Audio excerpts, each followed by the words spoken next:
So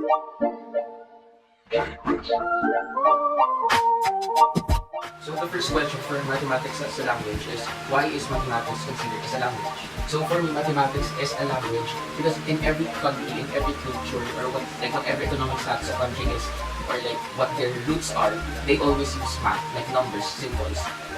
So we could like consider English as a universal language, but some of the countries do not use English. But when it comes to math, we could use it, or like all of the countries that we could list, or all of the cultures that we know uses math. So the second question would be, mathematics is known to be rooted in logic and reasoning.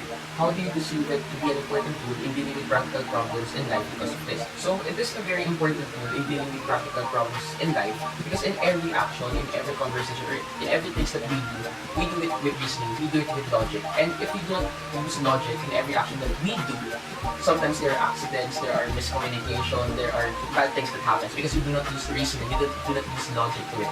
So yeah, practically in life, like as simple as going to somewhere, you'll be practical, or you'll use your reasoning to how will you go to that place, or how will you react to a scenario and such. So why is management everybody's business? Money management is everyone's business because our finances is our own personal concern. Unlike kids that let their parents hold their money for them because maybe they don't know how to save and spend it for themselves, so they let their parents do it for them. However, as we grow into adults, we should know how to spend, save, and balance our budgets because only we know what we want for the future and how to spend it as well. How can mathematics be used to gain financial literacy and profitability?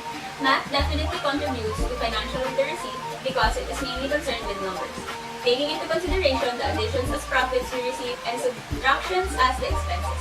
In a deeper aspect of finances, these terms are actually called as assets, liabilities, and equities, and the additions and subtractions are called the debits and credits. After learning consumer mathematics, I have now a deeper knowledge on what to consider when managing finances such as risks, investments, and the accurate computations of how profit increases or decreases in terms of business or salaries after graduating, and I have become a professional. Which way of investing do you feel like doing in the next 3 to 5 years? In the next 3 to 5 years, I plan to invest on business with lesser risks, such as online clothing lines or even networking that involves just low capital and risk but can gain a lot. How useful is mathematics in decision making? Mathematical decisions help us to rationalize the sifting of information and the balancing of alternatives inherent in any decision. Mathematical calculation and assumptions are accurate, which serves to evaluate and improve the quality of information under any circumstances. They help to present and clarify various options and control the smaller decisions necessary to reach larger goals. Explain the relevance of social choice theory in tackling social problems. When we apply social choice theory, we take into consideration all of the concerned, like the poor, the elderly, the disabled, and the ones that who cannot protect themselves. Now, why is game theory a relevant field of mathematics? Game theory can be used as a guide and a tool to help us weigh or evaluate our decisions to make sure that we really are making the most out of that decision. Do you believe that voting is an effective way of making group decisions, and why? I believe that voting is an effective way of making group decisions since we made sure that every voice was heard and all of the concerns were taken into considerations. What is your idea of a fair voting system? My idea of a fair voting system is that all of the members have their own say and that no one member is in a disadvantage. Games are described in one of your lessons. Can you describe the meaning of games in this context? A game is any situation where a person could make a choice and there is a definite result for that said situation. Can you give a situation in real life that may be viewed in the context of game theory? Explain your answer. Sample situations in real life is mostly business related. One good example of this is splitting a bill. We need to know if it is more ideal to split the bill or not, especially if you are not sure if the one you are dating is not serious enough. What is the difference between coding theory and cryptography? Coding theory is for efficient communication, while cryptography deals with secure communication. How relevant is mathematics in the digital age? Very relevant. Why is there a need to invent codes? What is there to consider in constructing a code? We need to code messages to prevent people from tampering with our data. We need to consider the size of the data and the vulnerability for errors of the data. What is your understanding of the process of sending messages through noisy channels? Sending messages through noisy channels means that there are potentially other people that can access the channel and may hear or see your messages, even if not intended for them. Why is the field of mathematics called coding theory important in the real world? Coding theory is important to establish a standard way of coding. Why is there a need to encrypt messages? How is this different from decrypting messages? We need to encrypt messages to prevent other people from getting or understanding our personal data. Decrypting is the process of breaking down the data into its raw form. What is there to consider in constructing a crypto system, which is like symmetric or asymmetric crypto system? A symmetric crypto system is better than symmetric because there is no definite pattern, or the pattern is hard to determine because of its size. Why is the field of mathematics called cryptography important in the real world? Cryptography is important because it protects and secures our personal data and keeps it from being stolen. Why is mathematics considered as a tool in solving problems efficiently? Mathematics is considered as a tool in solving problems efficiently because in mathematics you follow a procedure. There are steps to follow in order to get an answer, and when you use mathematics, the answers are more credible and accurate, and your decisions will be validated. What does it mean when you say that a method is efficient? A method is efficient if you get the most reasonable and correct answer in a short amount of time. Give an example of a real-life situation that can be considered as a maximization or minimization problem. Can you describe how linear programming can help you solve this problem?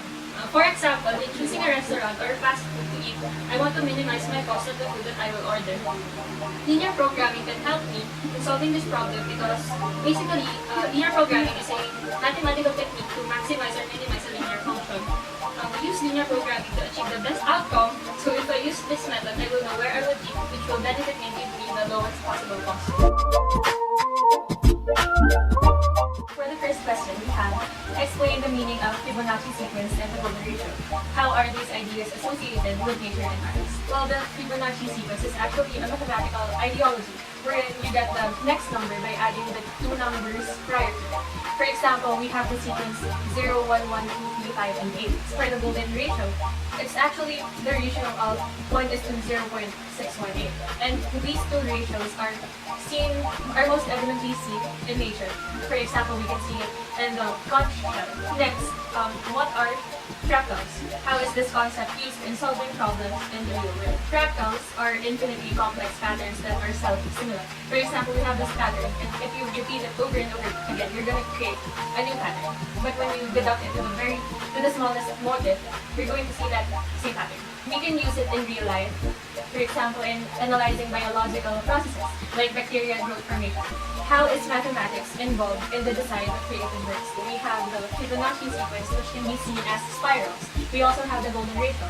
The ratio of 1 is to 0.618. Then besides those, we also have different patterns, like the freeze pattern or the rosette. We also have fractals. And these concepts could be used in architecture. We could see them in different buildings, different designs.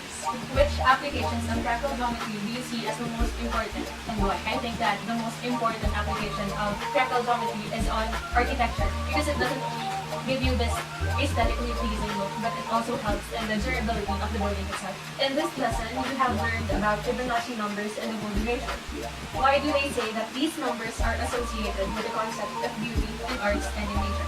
Actually, I think that from the very beginning, when God created everything, the golden ratio was already seen from buffets to nature. And there was this research that said it is well known that the eyes take in information more efficiently when they scan side to side or horizontally as opposed to up and down. When you look at what so many people have been drawing and building, you see these proportions everywhere. How can you apply the concepts you have learned in this course to your field? Actually, I being in a computer science course, especially in coding theory, we always use this like bytes, bits and bytes, or 1010, because computers do not really understand characters like letter A, letter B, or phrases or words. They only understand numbers such as ones and zeros. So it's very important in my course to know that this part of the course. How do you view mathematics as a fundamental tool applicable to a wide range of disciplines? At first, I really thought that I did not need mathematics. But then, as I went through this course, I found out that you could use math in making decisions. You could use it for maximizing your time or your energy. You could also see it in different patterns in nature, from the pyramids of Giza and those different leaves in nature. What are your views in learning the concepts discussed in this course? Are there topics or concepts that are too easy or too difficult to understand? And the concepts discussed in this course were very helpful, especially in real life. And one topic that I found easy was mathematics for efficiency, and what was hard is the finance topic. Name 3 words that describe your experience in this course. Fun, challenging, and interesting.